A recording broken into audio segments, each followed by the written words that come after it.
Bonjour à tous, bienvenue à notre session hebdomadaire de Digital Africa. Aujourd'hui, nous allons parler de l'animation à long terme sur le plan d'eau qui est un service continental qui a été développé par l'équipe de Digital Africa. Je m'appelle Joseph Tuchimire, je suis chargé d'engagement utilisateur au sein de Digital Africa.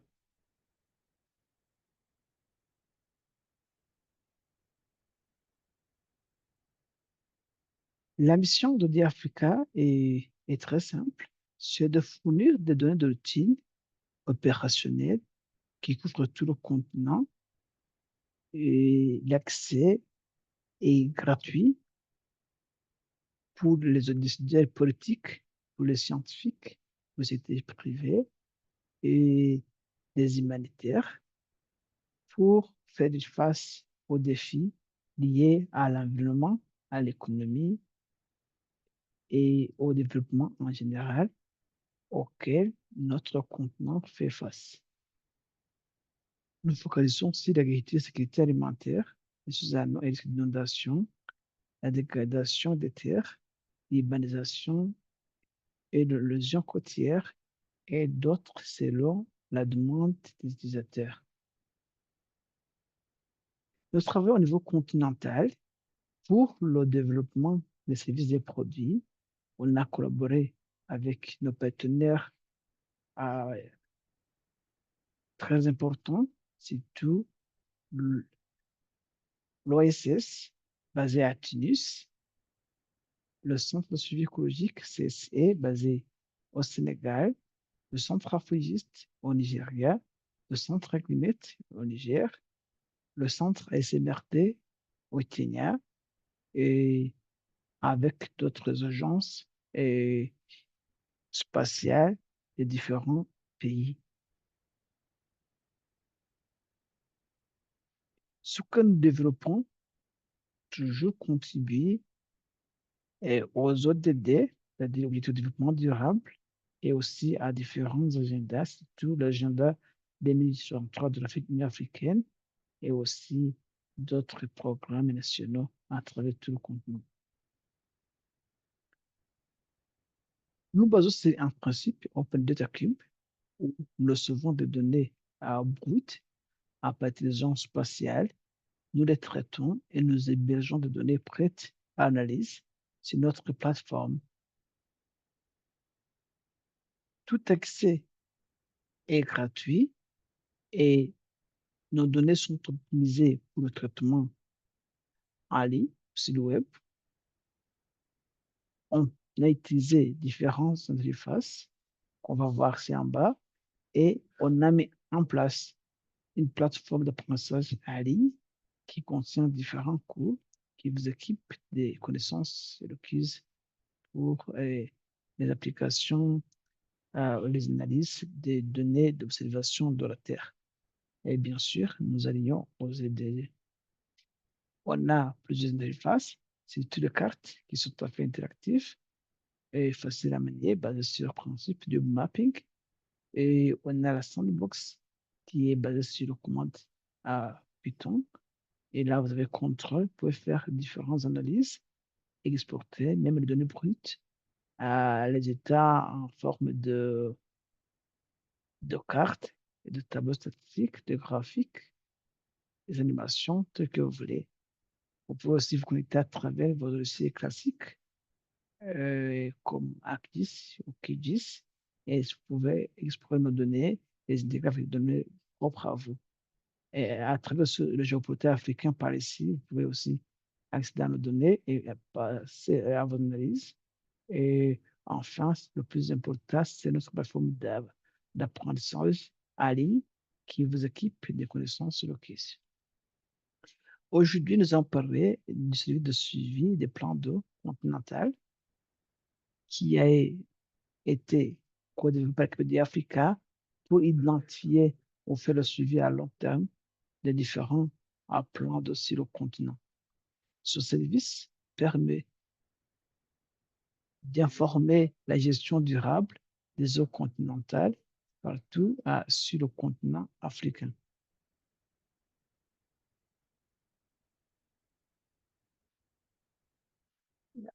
Alors, comme vous voyez, on n'a plus, on n'a plus euh, sa masse d'eau saisonnière et permanente identifiée. Euh, on a aussi euh, des plans d'eau, bien sûr, qui sont statiques. Le principe était très simple. Quand vous parvenez à observer le même plan d'eau au moins 5 fois du temps, entre 1984 et 2022, on dit que on prend la moyenne, on prend les temps maximales de l'eau et on va dire que c'est là où ce cours d'eau se délimite. On a développé des outils qui nous permettent de charger les séries chronologiques annuelles des données WOF, des données d'observation des objets de l'espace et des données en vraie valeur. Et on peut créer une animation qui montre comment les eaux implantants a évolué au cours du temps. Bien sûr, c'est nos analyses. Il faudra connaître l'altitude et la longitude et enfin définir une zone tampon pour avoir une surface. Les données qu'on a utilisées, ce sont les données des services de suivi des eaux continentales. Nous appelons services water bodies, les services d'observation des eaux de l'espace, que nous appelons WOFs, les géomades, c'est-à-dire que c'est le seul mosaïque et sans nuages qui couvre tout le continent, qui sont agrégés par année. Et les données CHIPS qui sont données globales sur l'évolution du climat. Alors, l'étape suivante serait, bien sûr, on a des méthodes d'études. Ici, on va répertorier les polygones du plan d'eau dans une zone. Enfin, explorer et sélectionner un polygone de choix. Et enfin, on va lancer une analyse sur la série chronologique de cette zone. Ici, on a préféré avoir le lac Balingo et d'autres plans d'eau euh, euh, qui sont proches. Ici, après avoir lancé, on obtient une série chronologique. On avait sélectionné un polygone créé par ce code et quand on utilisait l'application GetTime Series, on a pu trouver un tableau qui nous montre et qui nous donne une série chronologique qui nous montre les surfaces aquatiques année par année et s'exprime en pourcentage. Si un cours d'eau, on dit que pourcentage euh, qui est aquatique, c'est 62%. C'était le 30 mai 1984, c'est 34%. Et on voit qu'au cours de l'année, la même année, le mois de mai, comparé au mois de décembre, on voit que ça évolue de 34,9 à 36,8%, à peu près une augmentation de 2%. Et ça nous informe de l'évolution de ce point d'eau. Et enfin, on peut produire un graphique qui nous montre comment ce plan d'eau a évolué au cours du temps et à utiliser cette série chronologique. Et vous voyez que, du moins, notre lac Balingo a connu euh, une augmentation. On commence des années 80 vers l'année 2022-2023. L'autre, on peut générer une animation annuelle qui va montrer comment la surface d'eau ou l'étendue de ce plan d'eau a évolué au cours du temps. Et comme vous voyez, ce lac a connu une augmentation énorme au cours du temps. Et ici, même s'il y a augmentation d'eau, mais aussi, c'est-à-dire qu'il y a eu verdure tout près, ceci est dû au fait qu'il y a eu une pluviosité assez élevée qui a contribué à ce que l'habitation limitrophe croisse bien. Si on essaie de voir d'aller à travers notre sandbox, c'est un notebook qui est localisé dans le fichier Leo Examples. Si vous voyez, on dit que c'est l'animation à le terme des, des plans d'eau. Ici, on va voir comment Africa a pu identifier différents services, différents plans d'eau, à peu près 600 MIR à travers tout le continent. Et ici, il faudra saisir les données qu'on veut, et c'est temporel qu'on va utiliser. Et enfin, les paquets aussi qu'on va utiliser. Nous connectons à notre cube de données. On va utiliser l'application Waterbody Animation, ça veut dire animation. Et bien sûr, il faudra choisir à latitude et longitude et zone tampon. Vous voyez qu'elle s'affiche. Voilà, ça c'est notre lac qui s'affiche. Et enfin, on peut créer le cadre euh, qui nous montre notre zone d'étude. Vous voyez que on trouve au Kenya. Euh,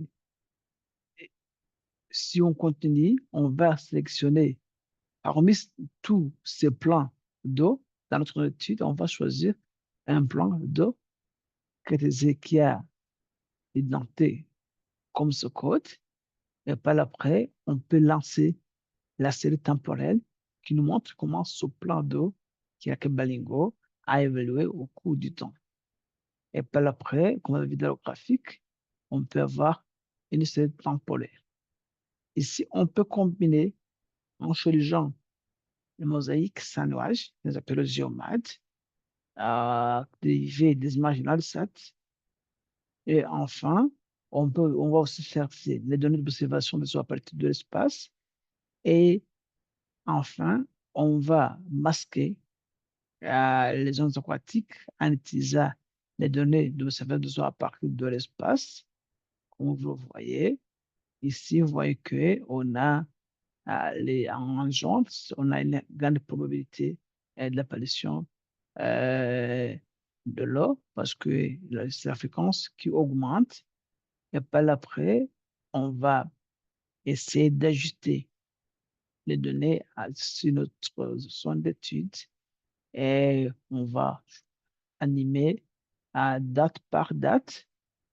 Et ce qu'on va voir, on va avoir une série temporelle bien animée qui va nous montrer comment, au cours des années, ce plan d'eau a évolué. Ici, on peut aussi le faire pour le lac Tchad, qui est un lac qui, qui touche 4 pays, je pense, Nigeria, Niger, Tchad, et je pense Burkina Faso, si je me souviens bien. Et on peut aussi inspecter la série temporelle et enfin créer les mêmes animations qui vont nous informer du plan d'eau. Vous voyez que contrairement au lac Balingo, qui est dans la région tropicale, le lac Tchad a connu toujours une diminution en étendue. Je pense qu'on voit que c'est vers l'année 2020-2022 qu'on voit que c'est bien comporté. Ici, c'était le suivi à long terme, mais aussi on peut faire le suivi euh, par saison. Les étapes elles semblent plus ou moins les mêmes. Euh, Ce qui va changer, c'est que ici, on va définir une zone d'étude en utilisant l'étude longitude des zones tampons. Et par après, vous voyez, c'est noté là. Les voies, vous avez vu que c'est un barrage hydroélectrique très important en Tanzanie. Et on peut lancer les mêmes analyses, afficher notre nombre de titres, analyser, créer une série temporelle et voir que ce lac a connu une très grande fluctuation en eau, en surface, au cours des années. Et enfin, on peut combiner. Vous voyez qu'après une grande pluviosité, l'eau augmente, la pluviosité augmente, ce qui est normal. Ici, on a utilisé cet hydrographe qui nous permet de comparer, de convertir les pluviosités en étendue d'eau au cours des années. Même chose, on peut aller de loin et créer une série temporelle qui nous montre euh, comment l'évolution du lac est allée ensemble avec l'augmentation, la pluviosité et a eu un impact très remarquable sur l'évolution de l'eau de ce lac, euh, de notre, dirais-je, de notre barrage hydroélectrique. Alors ici, aussi c'est l'autre exemple euh, de, du barrage Balkoli avec le Nigeria, et même sur temporel. Et enfin, on pourrait avoir une même animation au cours des années. Alors, notre présentation a porté sur ces animations et les notebooks sont déjà accessibles à travers le sandbox. Mais aussi, si vous voulez connaître de plus, je vous conseillerais de participer à notre cours en ligne. Nous avons un cours générique qui porte sur les données à essayer de Africa, qui est introduction à la sandbox, mais aussi on a d'autres cours, surtout l'évolution des eaux, le cours d'observation des eaux en Afrique. L'autre cours d'IWASA qui nous permet d'utiliser des données pour comprendre les dynamiques des eaux et, et le changement climatique et la prévision à travers tout le continent sont gratuitement accessibles. On n'avait qu'à vous loguer, créer un compte euh, et à la fin, vous obtenez un certificat. Ça, c'est l'exemple des cours que nous avons qui sont gratuitement accessibles en ligne. Et nous sommes là pour vous assister. Une fois que vous êtes coincé, vous nous envoyez un ticket, nous revenons à vous le plus vite possible. Ça, c'est notre site internet. Vous pouvez aussi envoyer ticket à travers notre helpdesk. Euh, vous pouvez aussi participer à notre session live hebdomadaire qui se déroule chaque mercredi à 11h GMT. Et si jamais vous voulez envoyer un courriel, c'est sur info@lisafrica.org. Nous mentions nos partenaires et enfin, nos emails sont accessibles. Vous pouvez nous écrire pour plus d'informations. Merci beaucoup, encore une fois. Et commentaires, questions, vous êtes les bienvenus. Merci.